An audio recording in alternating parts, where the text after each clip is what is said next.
Welcome back to Screenplay Rewind with Ron and Geoff. And this is part 2 of our coverage of Alien from 1979, the theatrical version. As always, I want to remind you of spoilers, though I hope you'd be well aware of that if you're listening to this, since this is the second half of the episode. This is our off week. We don't normally put out content in the off week, but again, this episode was 15 seconds shy of being 3 hours, and we just felt like that was too much to release all at once. So here's part 2, and I hope you like it.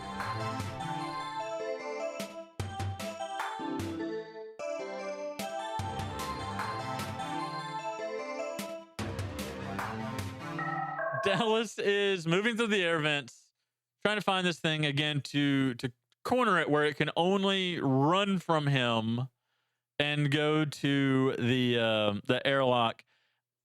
I get the feeling when they were trying to describe just how big this fucking thing is now that it's not registering with him. I think canonically the xenomorph is about 7 feet tall, right? 7 feet. Nope. 7 feet. He's exactly 7 nopes tall. 7 nopes. Yep. And yeah, so things don't go well for Dallas in the air vent. He is the one that is in fact that gets cornered. And which is also again great script writing because he is the top billing in the cast. He is the first name that comes up on screen and the opening credits. Name.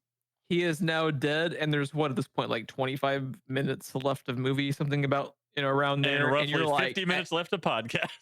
3 hours left of podcast of Screenplay Rewind. So at this point, it's like, anyone can go. You're there. No one's safe because the top fucking billing dude just got pretty much axed off screen. Like they don't show him die. In another cool cut, they show it like kind of. There's a lot of cuts like that in this. Yeah, which is, I imagine. Is that a rating thing? After the. Do what? I'm sorry. Is that a rating thing? I think this was still R. I don't think it was a rating thing. Okay. Yeah, it was rated R officially. Okay. So cool. what I believe what happened was they had a much longer cut originally that they originally showed when they were doing the test screenings that they trimmed down. So I think it was just like an artistic decision in the editing bay after their test screening because you don't really see the xenomorph do much. It's just all there. It's the chest burster included. It all happens off screen, which is a great decision because it makes it more terrifying. Anything you can't see is much scarier than what you can see. Exactly. And there's a quote somewhere that Ridley Scott says something very similar to that. Because one of the inspirations for this was a thing from another world. Yeah, the thing from another world. Which is the thing that the thing is based on. So Ridley Scott, there's a quote somewhere that I didn't put in my notes, and I'm furiously going through the Wikipedia to find it.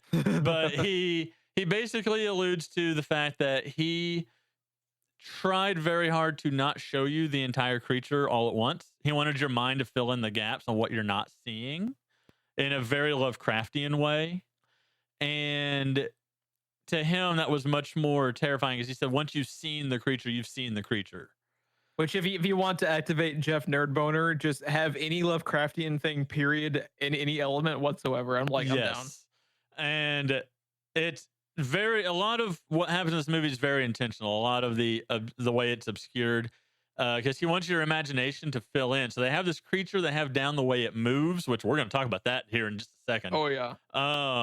The way it moves, the things that it does, and all the shots are like waist up or just the head and the arms or like waist down in places, but or just the tail. There's a moment with just the tail, and it never shows you ever the full shot of the creature. And it's great because if you let your imagination fill in the blanks on anything in a horror setting in any capacity, that result will always be better than even with the best of special effects. Yes, and that he said he finds that kind of horror much more terrifying because your brain is going to take it and run with it, essentially. And Yeah, I just find it It's actually interesting just that real quickly, yeah. that's one of the reasons I like this movie, and I think you and I both like this movie more than Aliens, and I think that's a big reason why is because to me, and I understand why John Cameron, or James Jim Cameron, Cameron. James Cameron, sorry, a few beers, a few beers and a few old John float Cameron pizzas. hurt. John Cameron, yeah. So one of the things that I don't like about Aliens, as much as I like that movie, is I think they show the aliens too much. They no longer become scary to me. They are the way they are in Alien. Like, But to be fair, the goal of Aliens was not to be necessarily horror first. Exactly, it is a sci-fi action movie. Because I want to be very clear here, as the road we're about to go down. You and I both love the fuck out of Aliens. I love Aliens as an action movie. Yes. But if you made me pick one of the other, yes. I like just this one xenomorph in Alien is so much more scary, and I prefer the sci-fi horror. Yeah, I was gonna say, no matter how much you debate whether Alien or Aliens is better, it doesn't matter. Alien is still always my apples preferred. and oranges. Yeah, it's apples and oranges too. It's the one that appeals more to me. It's they're completely different movies. Because one's sci-fi horror, one's sci-fi action. Aliens was new at the time. At this point, I have seen Aliens done again and again and again in various incarnations, various movies, various whatever. Alien is still almost a one of a kind. Like, yeah. So it's something that appeals a lot more directly to me. But I fucking love Aliens. Yeah. I agree. Like, I would pick Aliens for a fucking Screenplay Rewind, and we probably will eventually cover it because we both fucking love the movie. And I'm not detracting away from Aliens. I'm just saying I like the xenomorph better when it's I'm just scary. trying to head off, the one comment we'll ever get in our podcast live. Let Bobby like, hey, Aliens is pretty fucking good. Fuck you, Joe. I agree, Bobby. I love Aliens too. It's just I am a horror nerd. Yes. So I like the sci-fi horror more than the sci-fi action, if I had to pick one. Luckily, I don't, and I love and adore them both. But I like the artistic decisions overall better in Alien. I like Ridley Scott's approach to I think Alien is a much better movie technically because of, there is a lot of things going on with camera angles and lighting and sound design and, how much money and time spent on this creature that we're going to hide most of it from you. There's a lot of decisions here that don't necessarily play out well in another genre or even wouldn't play out in Aliens. You can't have a bunch of Marines going straight up against a Zerg horde without ever showing the Zerg. Like, there's no way to get away with that kind of thing in the type of movie they made Aliens. So technically speaking, I think Alien is a better movie technically. I think as far as action and excitement and all that, I think Aliens is a much stronger movie in that department. They're literally apples and oranges because they're different genres. They're apples and oranges exactly because they're different genres. And that is intentional. But personally, because I am more of a horror guy, I like the approach to this film better. Personally, I adore them both. And get ready for that Aliens episode, folks, because we're probably going to talk for at least a half hour on how amazing of a choice it is to switch genres for a sequel because we've already seen this movie. So. And James Cameron's the master of it because he did the exact same fucking thing with Terminator. Yes. The Terminator franchise follows the exact same trajectory. I think when you and I actually became friends, this was actually like one of the first things we talked about. I think so. Just because like it's interesting to me looking back at the franchises of how Alien the Alien franchise really is the universal greeting of real life. It's the ball weep, grana weep, ninny bong. Ball weep, LV 426 ninny bomb. Yeah.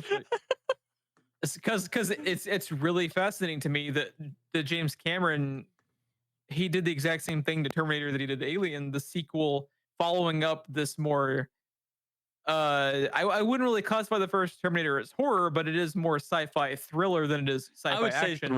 I would say thriller. And for the sequel to just take this concept that you can't really make as scary again because the lightning's out of the bottle and you turn it into an action franchise, It's a great idea, and it worked both times. It's a great effect. I fucking love Terminator 2. I like everyone take a Polar. drink because I'm about to say the buzzword. A quick aside. Thinking about it right now, Terminator 2 is actually my favorite between the first Terminator and the second one. And it's the exact same thing they did with Alien and Aliens, and Alien is my favorite in this franchise. Yeah, I was about to say the exact same thing. Counterintuitive to what I just said about the Alien franchise. Maybe because the first movie is more thriller than horror, and I am such a horror nerd, you know. Yeah. But I agree. Terminator 2 is my favorite out of the Terminator franchise. It's just interesting that, like, how did the same dude who made Aliens and Terminator 2 make fucking Avatar? I don't know. Dude. I don't get it. But I don't get it. But thank God we're getting 3 more of them. Do we need to do a screenplay rewind on Avatar? Like, I can talk about Avatar for 2 hours. Like, not until we have a Patreon backing. I mean, that's true. I would have to rewatch 3 hours of fucking Blue Pocahontas to do an Avatar. How long would that episode be if the runtime is 3 hours? And we podcast for about 3 hours for every hour of movie. Oh God, there's a lot of fucking Blue Pocahontas in Avatar, bro. That's a lot of screenplay rewind. Let's just shelve this conversation and just not put that out into the ether and continue. If we ever have a Patreon, there will be a tier for making us suffer, and you can pay us to watch Avatar. You can reach the Avatar tier. $3,000 an episode. If this ever does happen, it will for now forever be called the Avatar tier. The one that includes making us suffer. Oh my God. It works 2 ways. We are your avatar watching this movie. There's so many fucking asides in this podcast. I know. It's going to be a nightmare to edit. I might just put it out in its entirety and say fuck it. the fucking director's cut. The director's cut on Screenplay Rewind. Oh my God. Okay, Alien, Xenomorph, LV426, go. Oh my God. So now we've lost Kane and Dallas. They're our first 2 to go, right? Oh no, yep. Kane, Brett, and Dallas. That's our 3. And this is important because now Ripley is in charge. Ripley is the next in line of command. Ripley was the protagonist the entire movie. You just didn't know it yet. Yes, and she now has access to Mother. We haven't talked a lot about Mother until now. Mother hasn't seemed that important until now. Mother is just the exposition computer, as I like to call it. Yes, and here's where the exposition computer is used to great effect. The best effect I agree with you earlier on in the episode when you said like this might be like the best use of exposition computer.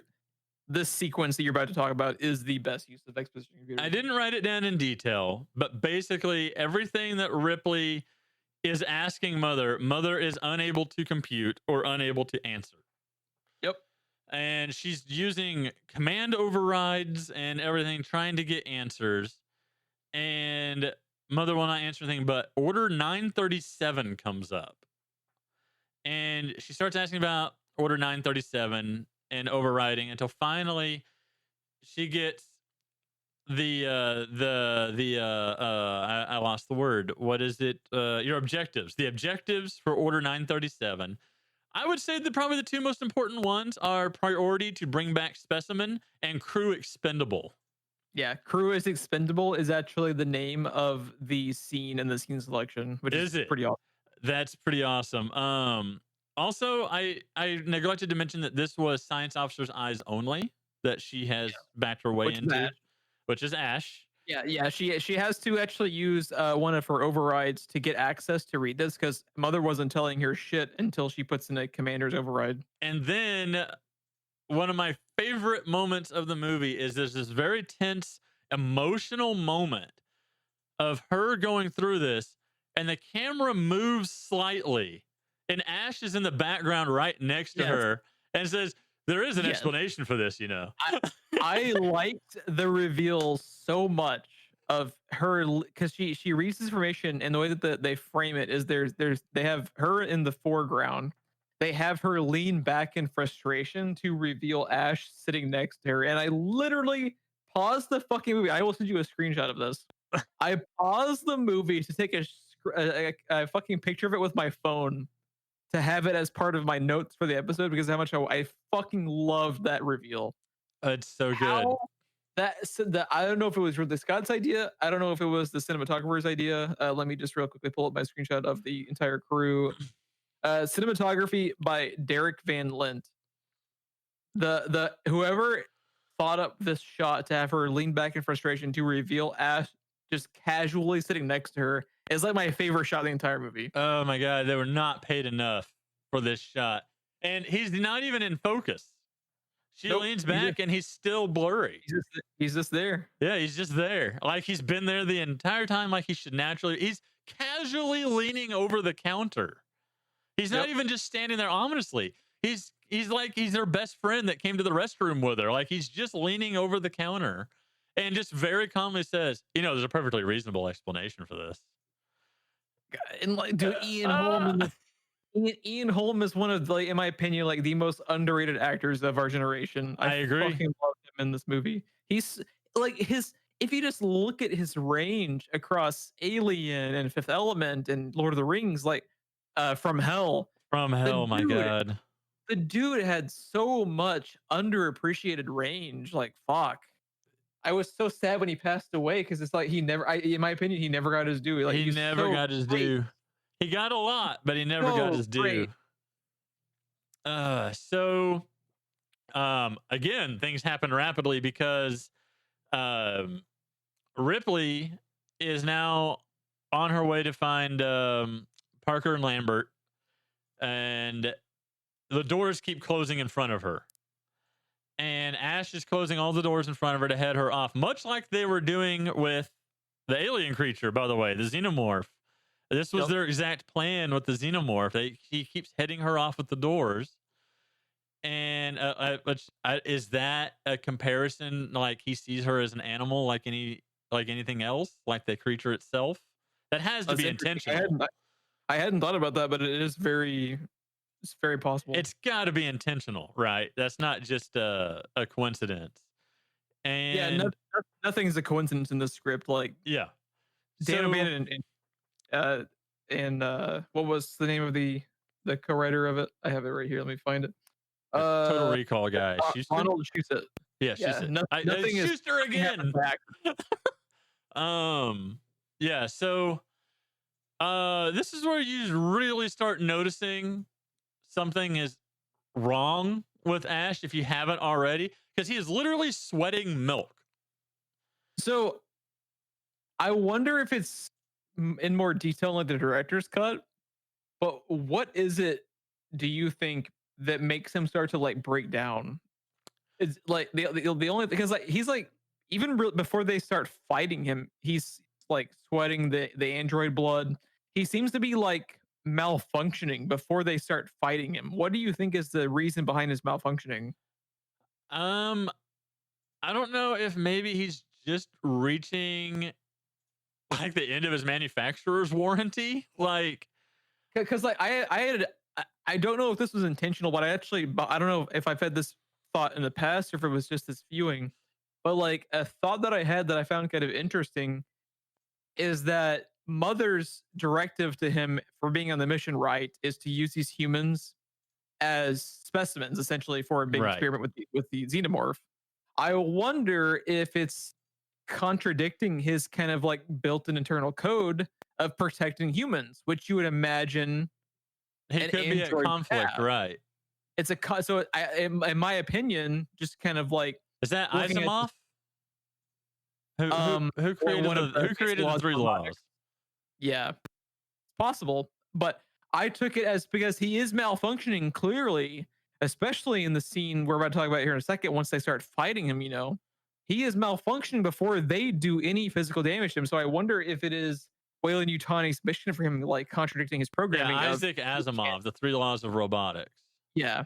Robot may not injure a human being or through inaction allow a human being to come to harm. A robot must obey the orders given it by humans except where such orders would contradict the first law. And a robot must protect its own existence as long as such protection does not conflict with the first or second law. Which is fascinating because he is breaking all three of those.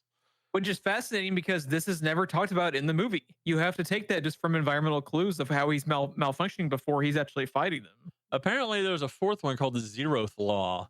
A robot may not harm humanity or by inaction allow humanity to come to harm. That sounds a lot like the first one. Oh, humanity versus a human being. Got it. That's entirely different. That's a concept more than people. So yeah, that's I've never considered it before. It is in direct violation of the three laws if those are in play here. Which they almost have to be, because like, why the fuck else would he be malfunctioning before they fight him? Which he could, because like when Parker and Ripley are fighting him, like before he's taken any physical damage from them, he has that kind of like freak out in the corner of the room. You remember that, where he's like, I have it as what did I say it was? I have he throws her around like a rag doll. Oh, real quick before we get to that point. So he's tossing Ripley around the room like a rag doll, right? And then that moment when he literally stops to consider the best, like most efficient way to kill Ripley. And what he decides to do is roll up a magazine and ram it down her throat. How awesome is that, dude? Like it's so disrespectful that it's fucking awesome at the same time. Like you can almost see like the wheels turning, because like he's even doing that little thing with his fingers where he's just like, okay, what's the best way to do this here? Oh, there's a penthouse here. Let me just ram. Like, yeah, I don't. That was always kind of bizarre to me, but how cold he is and literally standing over her, trying to decide the most efficient way to do it. And I don't know if we're talking the three laws, how significant it is that it's like the magazine is what's killing her. I don't know how important he's that trying is. to find loopholes in his programming. Like, yeah, dude, there's so much fascinating subtext to Ash. Like, you could do a whole podcast series just on this movie. You could do a whole season. Yeah, and we've essentially done that, because this could be broken up into different, segments, which we're not going to do. But yeah, there's so much subtext of the Asimov laws of robotics. And like any question you might have is also just sold by how fucking great Ian Holmes' performance is in this movie. I have here that this is where Parker shows up and is like, "The hell you doing, man?" And is trying to save Ripley. And I have Ash grabs his man boob, his one weakness. That is really bizarre, because he just a bizarre go-to. He's essentially like purple nurpling fucking Yaphet Kotto. You're like, but when you bring up but like maybe like grab him by the throat, Well, I was about to say, it struck me as odd until he brought up the three laws. He doesn't need to kill Parker. Parker doesn't know the information Ripley knows. He's finding loopholes. He's finding loopholes. He needs Parker to get off of him and stop saving Ripley. I am growing like more admiration for this fucking script, like just in this conversation. Like, there's so much fucking subtext to it. Yeah, so he grabs his man boob, his one weakness, and then his Achilles boob. And then this is when they start kind of fighting back on Ash a little bit, and he has that. I have it written down as a legendary freak out, because he just starts like shaking and screaming erratically in the fucking corner, twirling around like a child in the corner of the room, bouncing off of the walls. And then they hit him over the head, and his head comes the fuck off. That's that fucking scene when he just like smacks it from the side, and it just snaps off. And it's just dangling by wires and cables. Fuck, I love this movie, dude. So good. The exact quote, is of course, "Ash is a goddamn robot." Ash is a goddamn robot. But what I always think of is, have you ever seen the 30-second bunnies? No. Okay, they were eventually bought by Stars, and they got a lot less good. But when they were their own thing, what they did was it was like a little flash animation cartoon, and they would summarize different movies like The Exorcist and Alien and stuff in 30 seconds or less. Oh, I heard about this, but I don't think I've ever actually watched it. They did one on Alien, and if you can find it, you need to watch it. The Exorcist one is really good too. But because they're bunnies and everything's moving fast, everything's got a real high-pitched voice. And there's the bunny with the blue headband. It's just like, Ash is a goddamn robot, like really super fast. And that just kind of ruined this moment for me in this movie. Isn't that the worst? Because like I fucking love Spaceballs, but I can't not again. Hello, my honey. Hello, my baby. Hello, my ragtime gal. And it's like, I still adore Alien, but it's like, I love you, Spaceballs, but can you quit ruining things I love? It's my industrial strength hair dryer, and I can't live without it. Um, so My virgin alarm is programmed to go off before you do. oh, I might have to throw an audible and make Spaceballs one of my next couple of movies because we need to talk about Spaceballs. one of my next couple of movies. Like, we're gonna cover it more than once, people. You heard it here first. eventually, this podcast is gonna go weekly because we're gonna be like, there's just too many movies we gotta cover, bro. Oh, I know. So this interrogation scene, legendary. Pretty great. The effects here. There's a really now we would consider a bad cut. I don't know what this would look like on VHS though, right? You're talking about where they have the shot of the puppet head. Yeah, it's the Quick prosthetic head, and it switches to Ian Holm with his head through the table. Which is fucking like, because I had this exact same thought when I was watching it, because the next time they do a cut, they do the cut and switcheroo of the puppet to the real dude off screen, Yes. which is a much more natural cut. So it's like, you guys did the natural cut like a minute and a half later. Why didn't you realize, in the scene previous to that, like the transition to do it then? I almost wonder if this was filmed at a different time. It's really weird because, like, it seems like it's like the only flaw in the movie I can think of retroactively, like this last viewing, is that I don't really remember. Of course, when I was younger, I was a kid, but I didn't remember it standing out. And I almost wonder if this is something that, like, it was probably bad then, but probably it's one of those things that high definition is doing a disservice to. Like I watched it on Blu-ray. Like, that's gonna a thing from like literally 40 years ago on a VHS tape. Like, it's like I get your point. They honestly probably didn't think people would notice, because like when you're editing and cutting your movie in fucking 1978 or 79, you're not thinking of like, I wonder how this is gonna look on Blu-ray 40 years from now. Like at 1080p 60. At 1080p 60, I think they don't even have a concept for it yet. Right. Like they didn't even have fucking like VHS yet. Like. Yeah, so like I wonder what this looks like on an older version of the movie. It's probably still not good. It's one of those things, I think once you see it, you're never not seeing it. But the only thing that's frustrating is, like I pointed out, how they have the correct cut to make it happen off screen. There's other ways around this. Literally 50 seconds you can later. cut just a moment before this. Just a moment before this, and we get the idea. We get it. Just have it change when you're not focusing on it. Like, it's like, but I think you're right. I think it was just purely it purely happened because they were aware of what technology they were working with then, and unable to predict what technology we'd be viewing it as today. Yeah, and it's so quick, but it's kind of jarring in HD.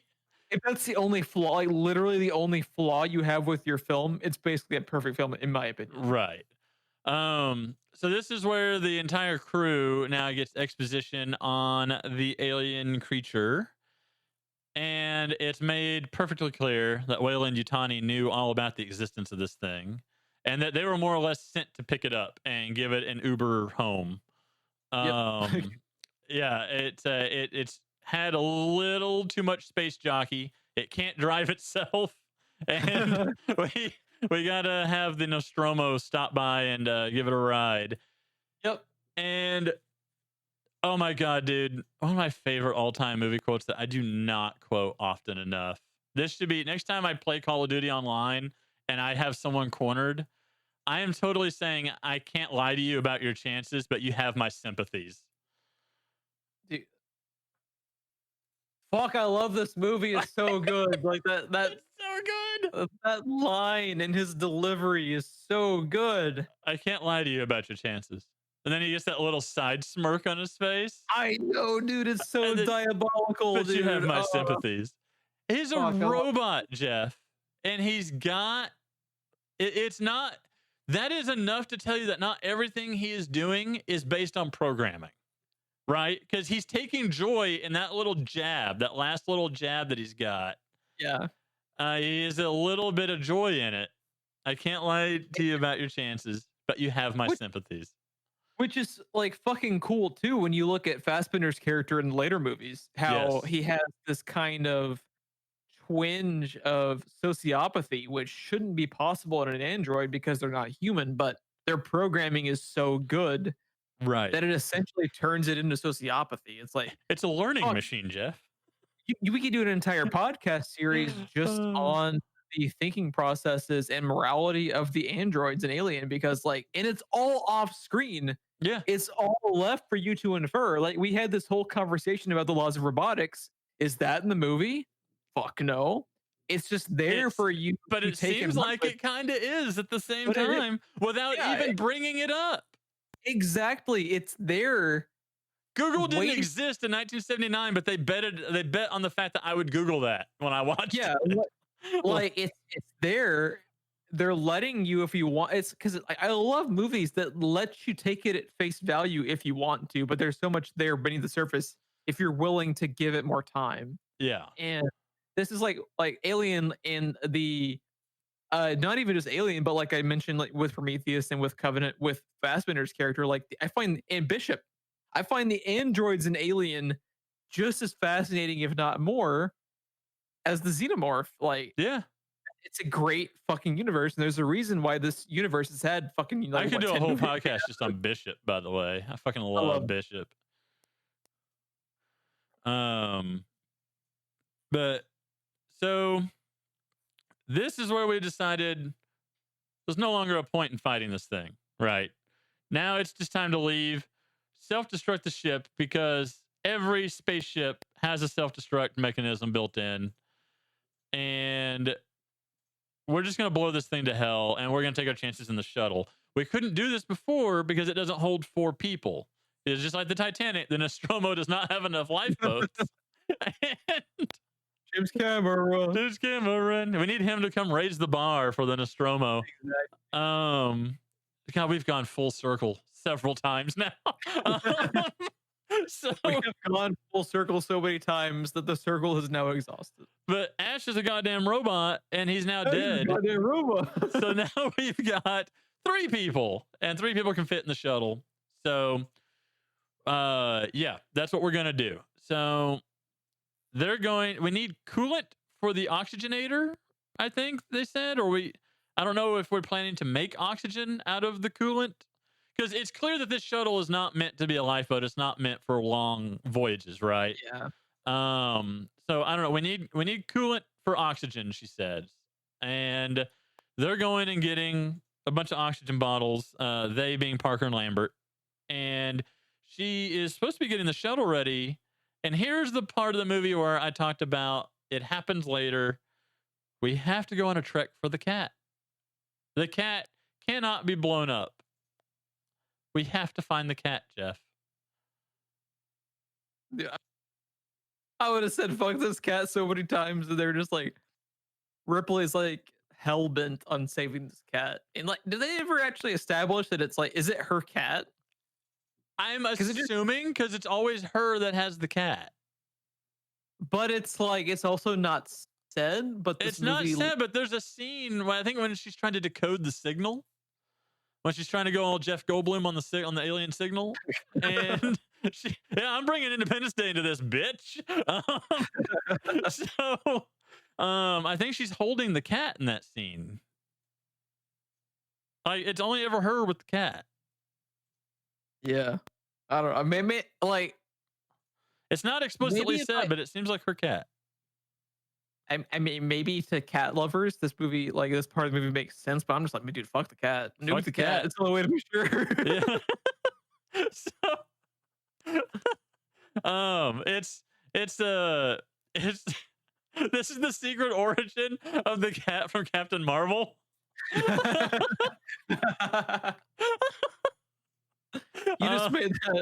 You just made that movie even better. Great. I think it's even the same kind of cat, which is probably not a coincidence. Yeah. They probably did it as homage to Alien, now that I think about it. Yeah, like the orange calico cat or whatever. Yeah. So she goes trekking around, and in 10 minutes they're supposed to be leaving. And she's trekking around looking for the cat instead of getting the shuttle ready like she said she was going to. And that's my only major gripe with something that Ripley does in this movie, I think, because I was like, seriously, my exact note is "fuck cats." Seriously, Fuck the cat. At this point in the year 2280 or whatever the fuck they're in, it made sense the first time. They have been able to establish 200 years in the future that cats are only good for breaking pieces of glass on YouTube. They are not worth members of the crew and should be left to be incinerated. Like, it made sense the first time because the motion sensor. We are well past the motion sensor, Jeff. Oh yeah, they don't give a fuck about the motion sensors at this point. So they're in full fucking self-destruct mode, like you mentioned. Parker and Lambert get caught unawares by our xenomorphic friend, and this is the moment that I want to talk about the movement of this thing, Jeff. Oh yeah. This is the first time you get a real decent look at it, and it's so quick. But it's so terrifying. Like, what do you think about the way this is shot? The way that they shoot it adds so much emphasis to, like, and I also want to quickly take a moment to give a shout out to Balaji Badejo, who is the actor who actually plays the xenomorph. Yes, he's in the suit. And he does not get enough Ridley Scott, by the way, I have a quote where he was talking about he wanted you to question whether there's a guy in the suit or not at all with the way they shot this thing. Which you do, because like the poses he makes and the way that it like moves around the environment is so abnormal and chilling that it's because there are at times that it's a suit, no, there are at times that it's a puppet, and then there's a mix of it, I think. Because I was reading up on the costume design. Yeah. And the fact that you can't always tell means they did their fucking job, because I can't tell. Like, it's just, I don't see a dude in a suit. I don't see a prop when I'm watching this movie because of the editing and the pacing and the direction and acting. Like, I'm there and it's a fucking xenomorph. I buy every minute of this like third act. It's fucking intense. You, like I mentioned earlier, like, you can cut the tension with a fucking knife pretty much this entire movie, because it's interesting when you think about it. This movie doesn't really have a traditional act structure. When you think about it, it doesn't really have a first act. It's pretty much because the characters and their motivations are all behind the scenes stuff that Ridley Scott, essentially just handed the actors to give them something to go off of. Like, this movie is essentially a second and a third act, and it's just fucking tension the entire time. Yeah, pretty much. Yeah, the way that my note is the shot of it gliding towards Lambert is that thing. Is it's kind of gliding across the ground, seemingly. And Parker's yelling for her to get out of the way because he's got the incinerator unit. And she's freaking out. She's freaking out and frozen in fear. She pretty much freaks out, and you can't blame her. Like, I'd be fucking freaking out. Like, she's got space dementia. The xenomorph is fucking terrifying. Like, I'd be freaking out too. Why you got a gun in space, man? So she's got space dementia. She can't move. She's paralyzed in fear, which, yeah.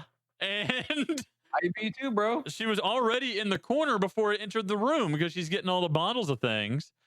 Yeah. And I mean, the audience knows that she might as well be doing what she's doing. Like, there's no situation at this point she gets out of this. Parker then kind of pisses it off, and it comes for him with its little mouth thing. It's mouth's mouth. And then is this the first time that trope had ever been done too? Because like, it's so iconic for xenomorphs that I'm not sure if it was like Brett was the first one to get the mouth's mouth. I'm just talking about from like a movie to movie perspective. Like, is the xenomorph the first time we saw an alien have like a smaller version of itself as its like tongue? Because it's like it's so xenomorph to me. It's one of its like. I think this is, yeah. I think this is where that originated. It's so iconic in retrospect because of how many times they used it in the like the later movies and everything. Yeah. The first time you see it happen, you're like, the fuck? Like, it's so fast too. That's the terrifying thing about it.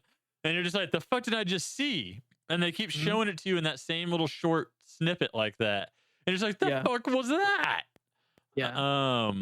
But yeah, so Ripley, to her credit, tries to save them, but she is way too late by the time she gets there, and she did not take her time getting there. This thing did real quick work. And she decides, okay, well, this is it. And she goes and she arms the self-destruct sequence, which is appropriately difficult to do. That should not be an easy task under any circumstance. And she has to like pull out fucking kaleidoscopes and activate them, and it's a thing. Yeah, it's a thing. She has to like, recite, pi to the end of the poster. She has to do all kinds of shit. And you got to say wibbly wobbly timey wimey 5 minutes of self-destruct. Yeah, you got a self-destruct going on. So she grabs the cat for whatever reason and runs towards the shuttle, and it's fucking there between the door to the hall and the shuttle. And it looks to me when she catches it like it was sneaking on the shuttle, like it thought she was there. Yeah, that's the thing that they allude to with how, Ash remarks and how it's almost like the perfect species or whatever. Like, this thing's smart. It's not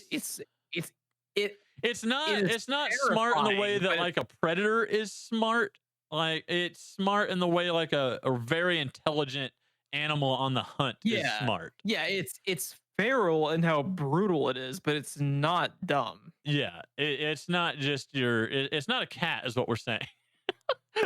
Yeah. God. So I like the one person who maybe stumbled upon this podcast was a cat lover and has abandoned the podcast by now because of how much shit Ron and I have talked. So, in my opinion, deservedly so, about cats. But continue, Ron. Welcome to our spin-off podcast. Cats are assholes. What you do about pussy? So now she has a problem. She turns around, runs back to the self-destruct system, and is trying to turn it off because she wants to live. And as you do, and she just misses the countdown. Yeah, it's like 2 seconds, and you're like, God damn it, it's Space fucking Nostromo Siri. Like, it was 2 seconds past the thing. Like, it was a breaker. Mother, you bitch. Also, why is there an arbitrary 5-minute differential in the self-destruct lockdown? That's a little asshole. I can answer that. Asshole move. I can answer that. I have read and watched enough science fiction that a ship isn't just rigged to explode with explosives. Usually you're overriding some sort of reactor or power source. Point of no return. And basically, you've reached critical mass. You've reached a point of no return usually. I don't know for this movie. I don't know. But the trope is usually you're overloading like a nuclear reactor or something like that, and you have reached critical mass, and you just can't go back. Nuclear fission, where you're fucked and you can't go back. Yeah, I got you. So that one I can answer. I was mostly being facetious because, as I pointed out multiple times, in admiring how like airtight this fucking script is, like I wouldn't actually combat Dan O'Bannon and what is his fucking name? I know it's Ron. I keep wanting to say Schuster, and I know that's not it. And I keep wanting to say Schuster because you keep wanting to fucking say Schuster. Schusitz. Okay. I'm just gonna call him the Total Recall guy from here on. I'm just gonna call him Total Recall because we totally cannot recall his name. Irony. For those that don't get the joke, he wrote Total Recall. But yes, so. After the screaming "you bitch" to Mother, she runs back towards the shuttle. And my note here is, thank fuck the cat is still alive, because she had left the cat behind to go shut off the self-destruct sequence. And then she comes back and the cat's still there. Man, fuck the cat. Like, the cat's. Yeah. Oh, there's also that really cool shot of the xenomorph, like, super close to the cat. And you're just like... And my next note, Jeff, I don't know if you noticed this. My next note is LMAO tosses cat into shuttle. Dude, she does it like 3 times. She's so absorbed on saving the cat, but she's slinging that shit around, dude. She's just tossing the cat carrier around inside the shuttle like she's tossing her fucking gym bag aside. Like you would be hearing the cat be very discomforted by the fact that it's been eating around like a goddamn football. So she gets in the shuttle. She takes off. Very cool launch sequence. Very cool effects. I can't imagine what this looked like in theaters in 1979. Oh, man, Well, I wish I could have witnessed this movie on a theater screen in 1979. It must have been amazing. yeah, and then the Nostromo is gone. It self-destructs, takes its trailer with it, everything. Movie's over and credits roll. Interesting enough, that was the end of the script. Was it really? Everything you see between the Xenomorph and Sigourney Weaver on the escape pod is a fourth act created by Ridley Scott. Nice. So I call this in my notes the false ending. I love the line though that we're seemingly going out on with "I got you, you son of a bitch." Yeah. And then she's preparing for hypersleep, and I want to know, Geoff, and you be honest. My note here in all caps is the hand gets me every fucking time. Dude, this fucking scene is so good. We get to this fucking fourth act of the movie essentially, and I'm like, it's coming. I know it's coming, and I'm actively fucking looking for it every time. And I still jump tonight- 3 feet off the couch. And tonight, when I rewatched this movie for the podcast, I fucking jumped while I was actively looking for the fucking jump scare. And if I could retroactively give a director best director for a fucking scene, it would be that one right there. Because like, it's a fucking jump scare you're looking for. Yeah. And you know it's there, and you're prepping for it, and it still made me fucking jump because it's so fucking good, Ron. So again, everyone take a shot. Quick aside.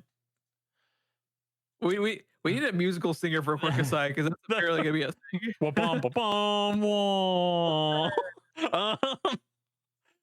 So the first time, I think probably the only time I've watched this with you, I was in between houses. We were in the apartment. Me and my wife were living in the apartment. You'd come over. I think we watched The Thing and Alien back to back, which is the reason why we chose these for our first episodes on the podcast. Yep. And I remember kind of sitting forward on my seat, just kind of like leaning forward. I was kind of tired of sitting back at this point. I think you were still leaning back because all I know is you were out of my sight line. You were not in my peripheral or anything. I couldn't see you at all. You were Ash. And the thing happens, and I jumped. And I said, God damn it. And before I can say anything, before I can even turn to look at you, I hear you say, "It got me too." One of the, dude, just chef's kiss of fucking movie. Yeah. You take a thing, commit it to fucking film, and it's just a masterclass, dude. Now, it's fucking there for like 15 seconds before you realize you're looking at the Xenomorph because of the weird. That was what I was going to ask you. It's there the whole fucking time. And because of the weird, conceptual design behind the ship. The moment she gets on the shuttle, you can see it if you're looking for it. If you know what to look for. It's there this whole scene, not just those few seconds. And you're looking at specifically the head of the Xenomorph because it looks like the fucking Balaji Badejo went on break and stuffed his suit in the fucking piping, and Ridley Scott was like, "I have an idea," and it's there the whole time in the background. You can see it if you know what to look for. You can see it. And as you will come to find, especially in later episodes of this podcast, once I start, because Mike Flanagan is the director who's stuff. He's the director who did Haunting of Hill House. Okay. And his big thing for horror is including things in the background that they make. They make no effort to point out at all. It's just there. That is like his signature. I love it. And this moment may be like what made me love that aspect of filmmaking so much is because it's just fucking there and it's in the background and they don't make a point. Is it made worse by the fact that we know it's coming?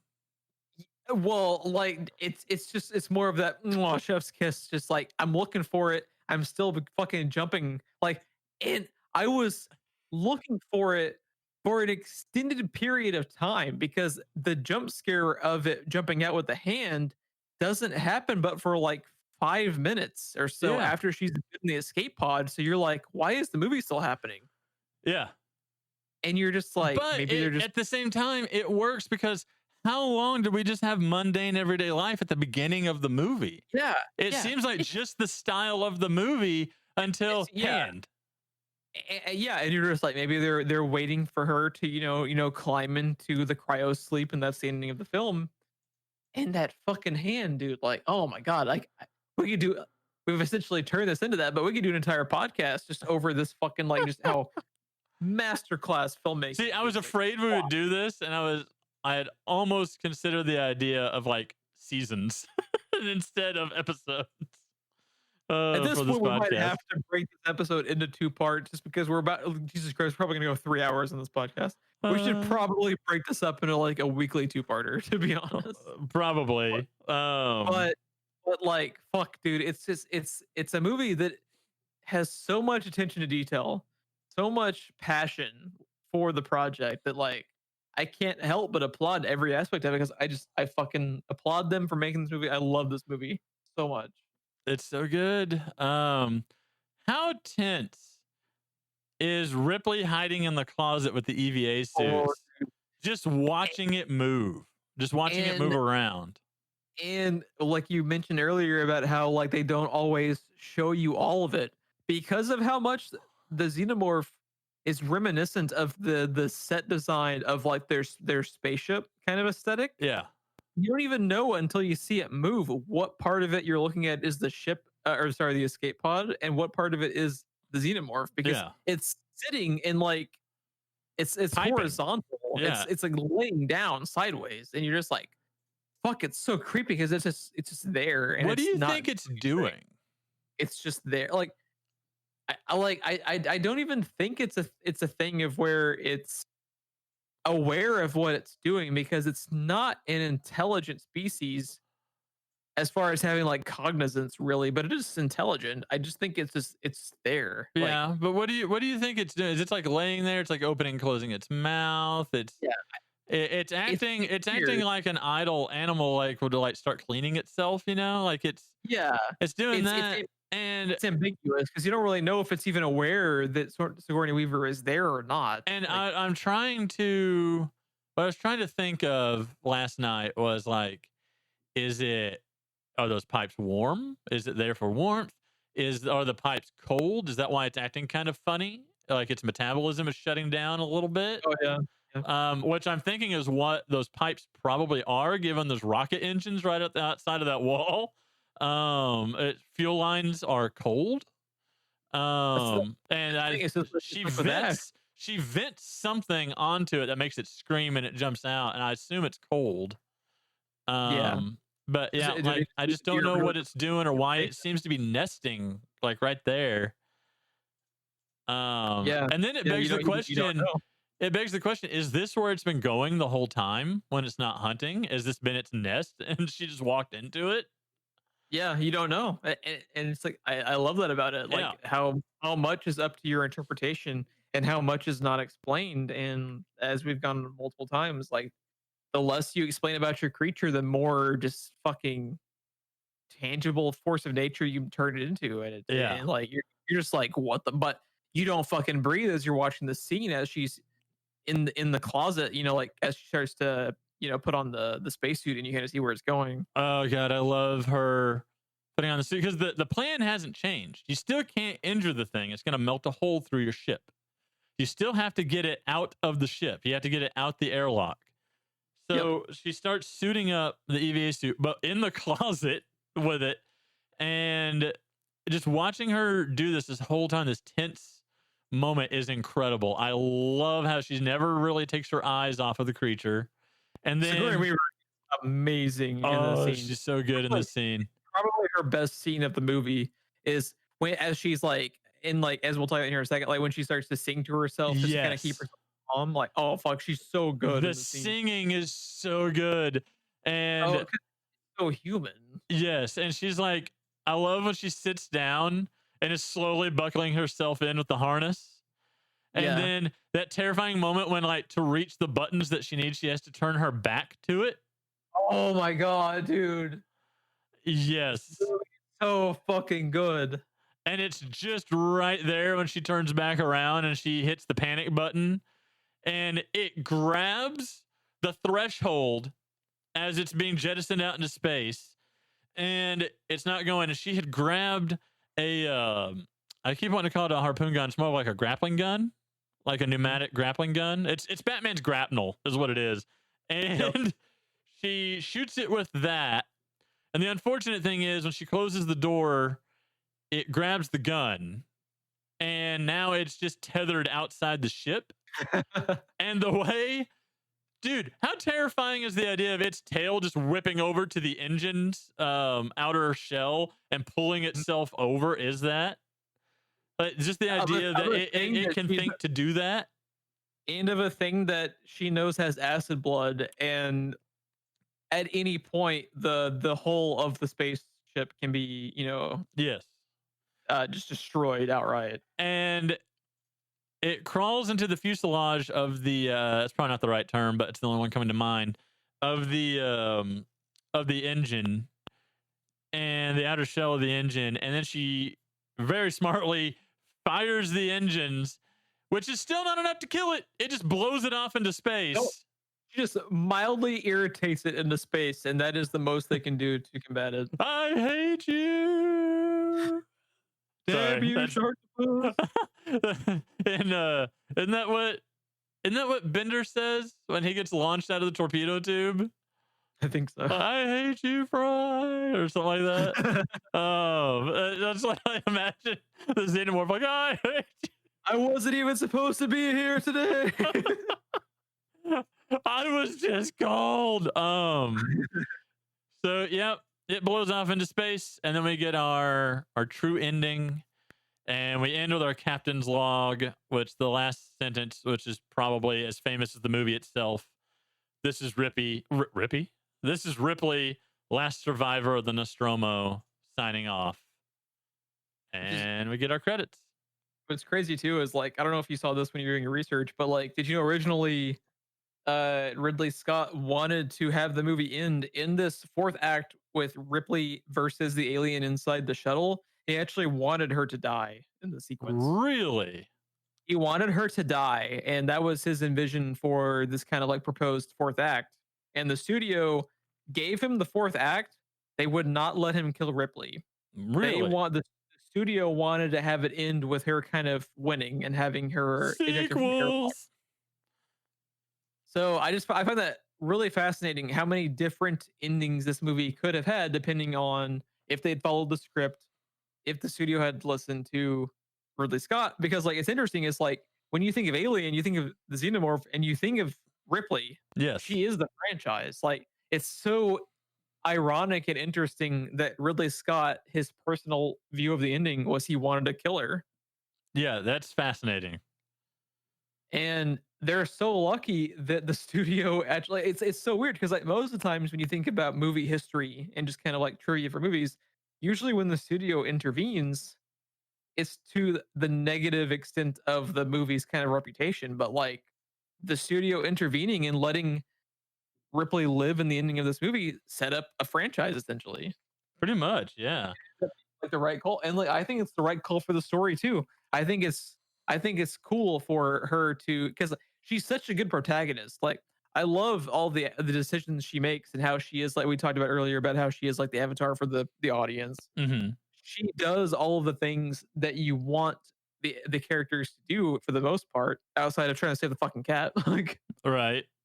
but she's a great protagonist, and I like the fact that in the end she wins. Yeah, no, it's really good. Also, strong female protagonists are kind of in vogue now. It was kind of unheard of. Oh, yeah. In 1979, and we had Halloween probably at this point. Or is that 80s? Is that 80s?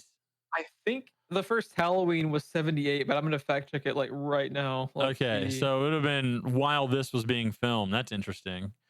Halloween So yeah, 78. That's what I was thinking. seven, Halloween happened in 78, so it was the year before. okay, so that would have released while this was in filming. Yes. And yeah, I don't know. It's just interesting. It's kind of a now it's not, but then it's kind of a bold choice. Yeah. Probably up there with killing Tom Skerritt as the third guy to die. What's really fascinating about it, and I actually a few years ago wrote an article about this. Uh, I named the article "All Female Protagonists Lead Trace Back to Ripley." Right. But what's crazy about that is the first true like female protagonist of like what eventually became an action franchise. It came from a movie in which its script had unisex characters. And the director wanted to kill in the final scene. Yeah, and like when you think about it, like that all hinges really on Sigourney Weaver. Like Sigourney Weaver turned this character like single-handedly into like the driving force of the franchise. Because like the script didn't do that. The script had it just end without this fourth act, without her really combating it mano a mano. And if you've seen Ghostbusters all the way up to Daredevil on Netflix, you know that she has acting chops. Like she's not just playing herself. Like she is acting her ass off in this movie, great. and it's fantastic. Yeah, and it's so cool that you factor in what Ripley became for this franchise, and as a result of Sigourney Weaver herself with her performance, it's a result of Ridley Scott realizing we need to have a fourth act where the protagonist goes mano a mano with the alien. And then it's also a result of the studio realizing she doesn't need to die. She needs to be the victor of the encounter. And it's just like this is beautiful like melding of all of these different ideas. They result in like to me the best female protagonist ever on film.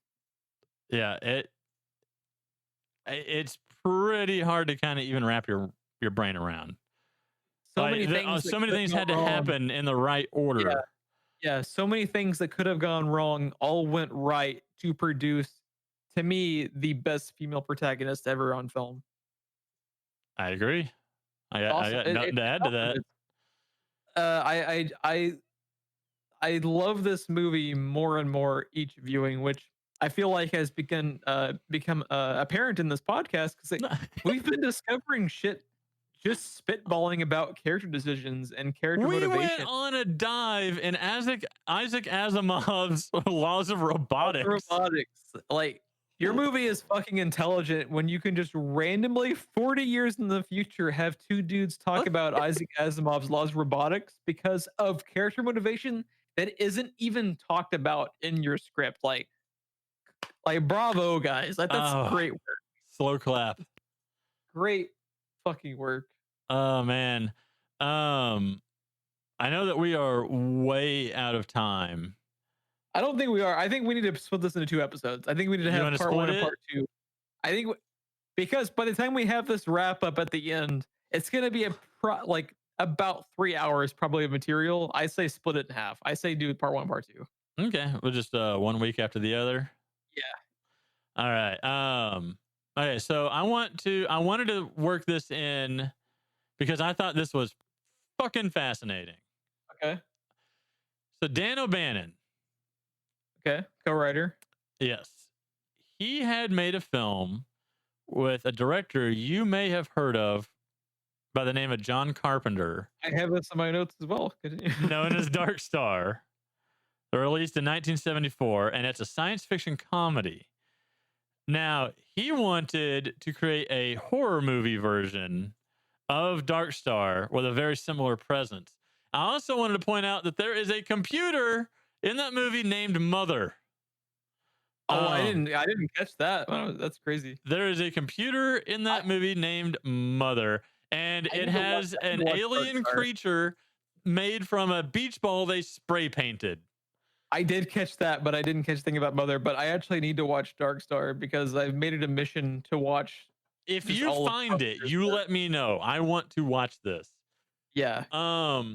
Now, do you have this quote from him where he says, "I didn't steal Alien from anybody. I stole it from everybody"? I came across that, but I didn't have it to include. But yeah, it's a great quote. Okay, so listen to this. All right. His contract to work on Dune had fallen through. And when he was supposed to be working on Dune, he had encountered a few people, including H.R. Giger, which is their creature design guy for Geiger for the Xenomorph. Yep. And which, by the way, anyone out there, Google H.R. Geiger alien or Xenomorph. His drawings are scarier than the movie to me. Well, Bannon, there's so much depth to them that they're terrifying. Geiger's paintings are what inspired Bannon for the alien creature in this movie. So it's interesting that they brought Geiger in, to work on it. That's very intentional. Yeah, it's essentially a 1-to-1 translation. Like they just there's really, if you look at his original paintings, it's just transmitted to the screen. Like it was such a striking design. They just translated it. They didn't adapt it at all. They didn't change it at all. So he had this premise, but he didn't know how to start it or where to go. And Ronald Shusett suggested that he takes the film he's currently writing, Memory, and adapt it to be the opening for Alien. So that's where the opening of this movie comes from. The 7 astronauts on a ship, just kind of going about their day-to-day business when they come across an alien signal. Okay. So get this. So that's how we get to where we are there. So the thing from another world is where he took the idea of men being pursued by a creature. The forbidden planet is where he gets the warning signal. It's actually not an SOS, but telling them to not land. Planet of the Vampires is where the space jockey comes from. In Planet of the Vampires, there's a scene where they find an extraterrestrial skeleton on a derelict spacecraft.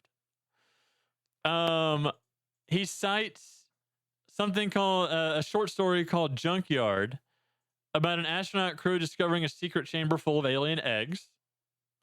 And Strange Relations, which is apparently a comic, which contains a monster that eats its way out of people's bodies. You throw all of that into a blender, and we arrive at Alien. Like the fact that it's what's really cool is to me the most enduring aspects of science fiction from the 70s is Alien and Star Wars. And when you look back at just like what they used as the inspirations for Alien, and you know how because now we cite Star Wars, we cite Alien. Yeah, these had nothing to draw their inspiration from except a hodgepodge of everything. Yeah. And like, I don't know if you're aware of this, but like the original idea for like all of the plot elements for Star Wars were originally a Flash Gordon script that George Lucas wanted to make, and he couldn't get the rights to Flash Gordon. So he made his original IP Star Wars and made the most famous franchise ever. So it's like you have these two sci-fi properties in the late 70s that are like original to us, but they were just smorgasbords of established material, like it's interesting to think about.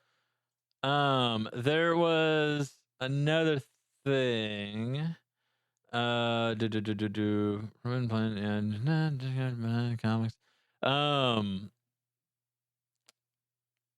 I'm trying to find the original name of the movie. For which movie? Alien. Oh, for Alien. Yeah, so I don't have it in my notes. I thought I did. Was it a different thing from Memory? Because I come across Memory as well as being the name of at least one of the scripts he was working on. Yeah, that's what this was originally supposed to have been. But anyway, they Star Beast. Oh yeah, Star Beast was the original name, but they didn't really care for it, and they started looking at the script. And the creature is just referred to as Alien in the script. And they used that word so many times that they just made it the title. And it works as a noun and an adjective, right? It's a double entendre. It's the creature, and it's like everything that is happening is so alien from everything. It's why it's so hard to like make titles for shit now, because all of these great simplistic titles like Alien have been used, you know. And Shusett loved how simple the title was. It's fucking fantastic. Like it's so simple that it allows itself to be provocative. Yeah. Because I don't know how many people know this, but the xenomorph did not come from the movies. What did that come from? Was it just the toys that referred it to as a xenomorph? Yeah. I'm not sure. Let's see. Yeah. Fictional species, blah, blah. Alien film franchise. Welcome to the Wikipedia podcast. With pizza. Let's see. Name. Creature has no specific name. It was called an alien and an organism in the first film. Has been referred to as creature, serpent, beast, dragon, monster, a nasty, and simply a thing. A nasty. Yeah. Is it ever referred to as a xenomorph in any of the films, even the modern films? Not that I know of. Because I don't think it is either. Just thinking back to them, that's kind of crazy. The term xenomorph, which literally translates to alien form, is from the Greek xeno, which translates as other or strange, and morph, which is shape. It was first used by the character Lieutenant Gorman in Aliens. Never mind, I take it back. With reference to generic extraterrestrial life. The term was erroneously assumed by the fans to refer specifically to this creature and was used by the producers in the merchandise. So the toys sealed the deal. Got it. But I thought that was interesting to put in. Like in Return of the Jedi, the word Ewok is never stated. It was purely a name created by the merchandising team. Nice. But yeah, that is the end of my notes. I had one other thing I wanted to mention, just real quickly. Did you come across any of the things related to the second screening of Alien? No. Okay. So they had their first screening of the film, I believe it was in Kansas. The audio system in the speakers was messed up from a technical perspective, so they weren't able to actually like fully present the movie.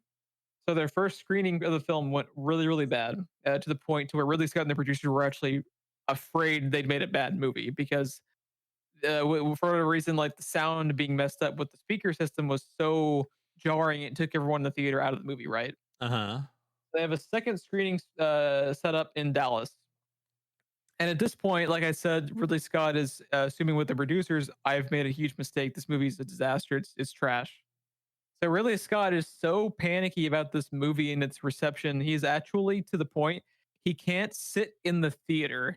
He has to leave the theater and just check in periodically so he can go get alcohol to settle his nerves. This is a true story, by the way. Wow.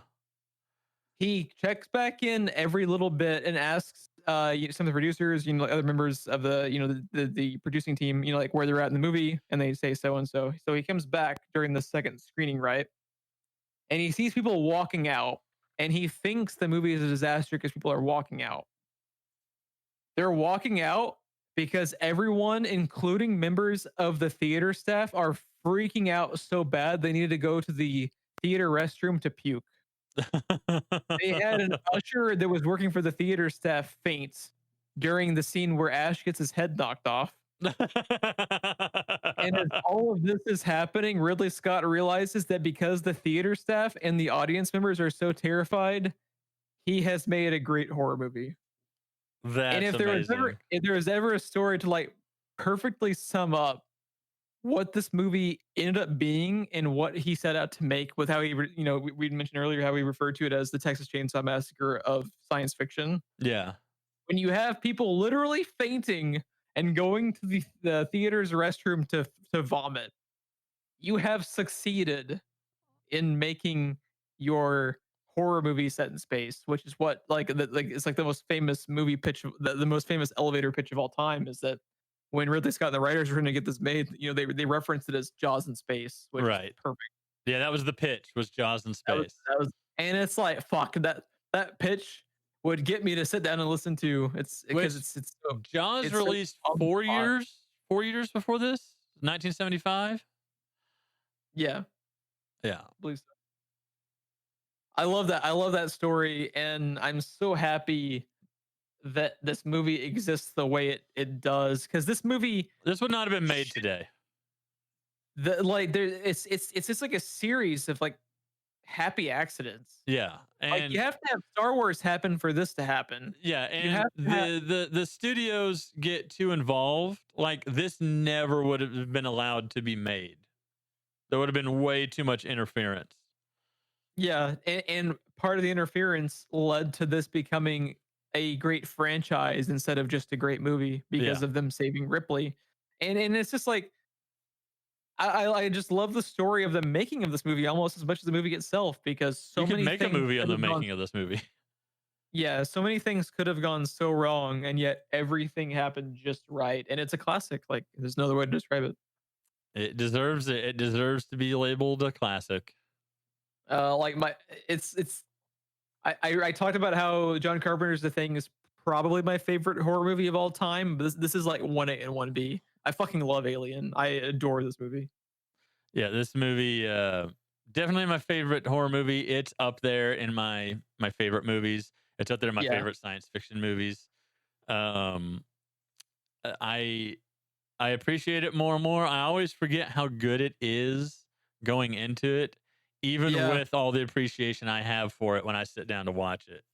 Which is crazy in its own right that you can like watch a movie that you've seen so many times before, find new things to appreciate about it, like realize you kind of fall in love with it all over again. I rediscover it every time.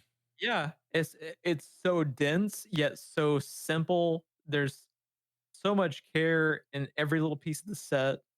It's a masterclass of set design, script writing. It's just one of those perfect conjunctions of it being a passion project for everyone involved instead of just the director, you know.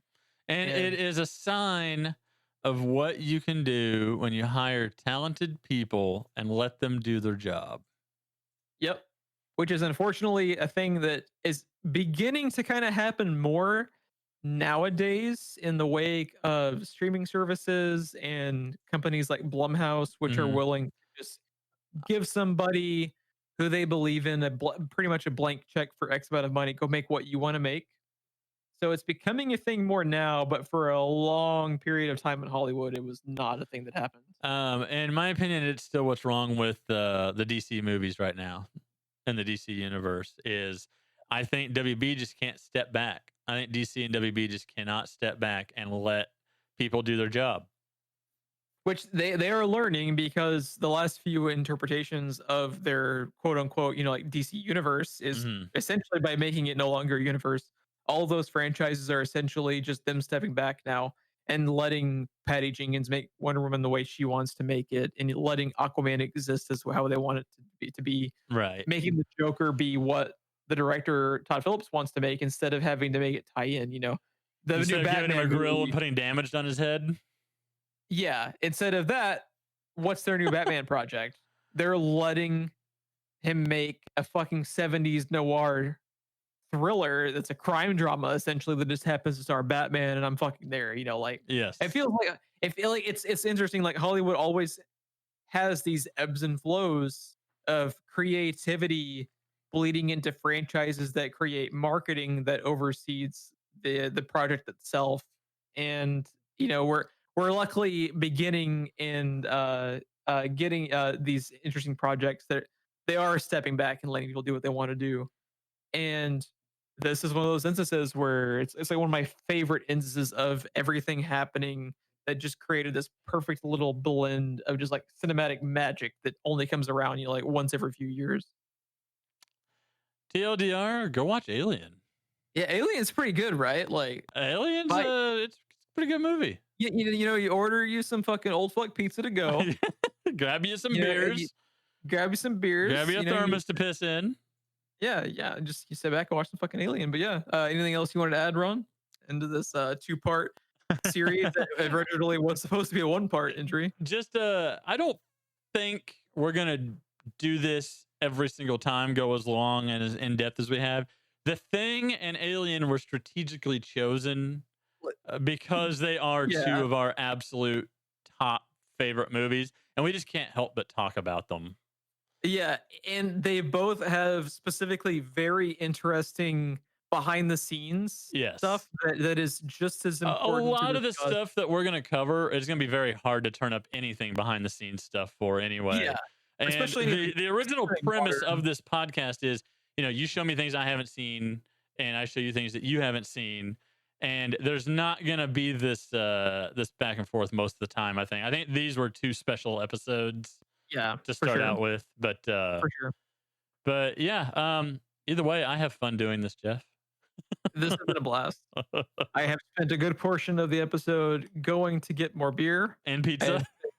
and pizza. I spent a good portion of the episode having pizza delivered by my friend for my birthday that I didn't realize was happening, and I'd interrupt the show. So, Ron, I apologize for the horrific edit you're about to have to partake in. I think we take turns. I think this one's your edit.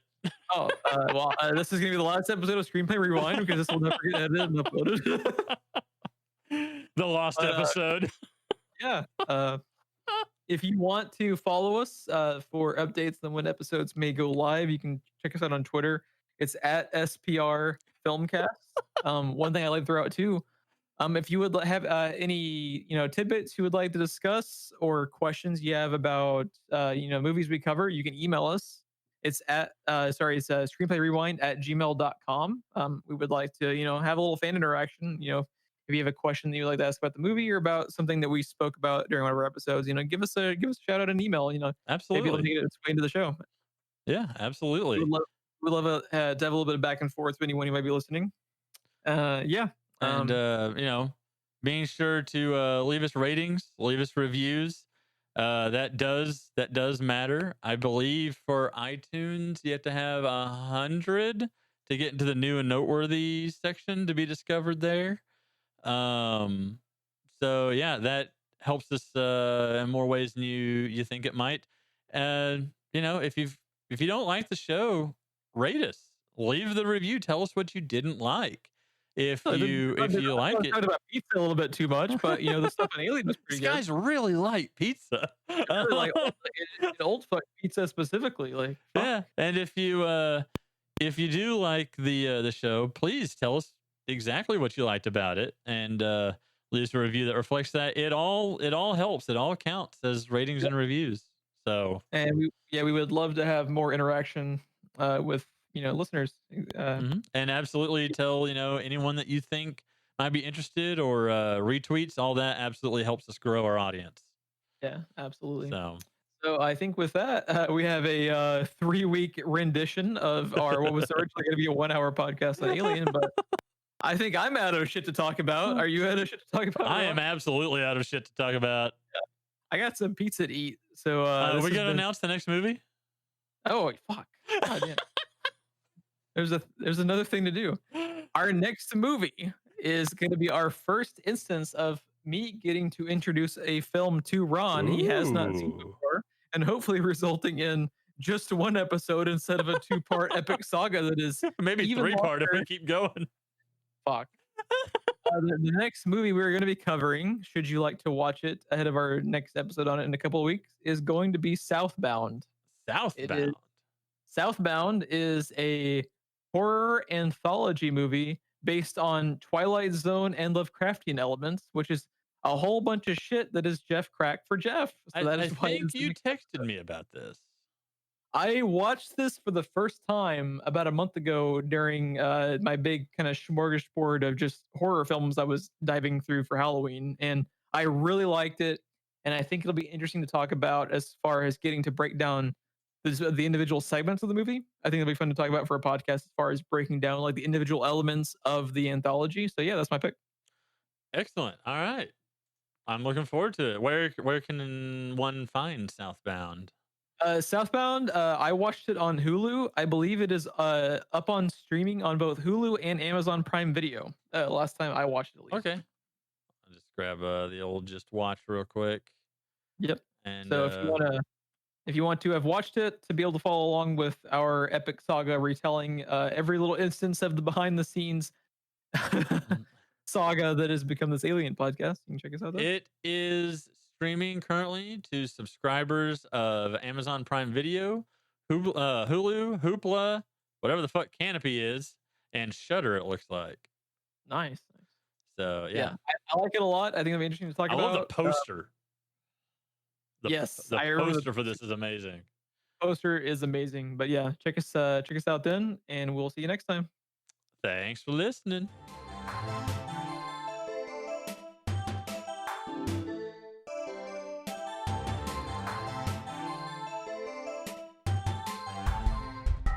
On the programming notes, I had, I'm going to say that we broke it into multiple episodes because we went long. And then that we started out with we watched the 1979 theatrical version. I was going to put at the top of the show. Was there another one? I feel like there was another one. I can't remember. You were to warn of spoilers. Oh, spoiler warning. Right. Because we just started spewing shit. We just started talking about Ash is a goddamn robot. And by we, I mean me. Because I think I alluded to it. I think 5 minutes later, and then with Ash being an android, yeah, you were being coy about it. And I was like, I'm like 4 beers in at this point. Fuck it, Ash is a robot, bro. Ash is a goddamn robot. 4 beers in, fuck it, bro. That is what I'm yelling anytime I run to a mob in any video game I'm ever playing from here on out. Fuck it.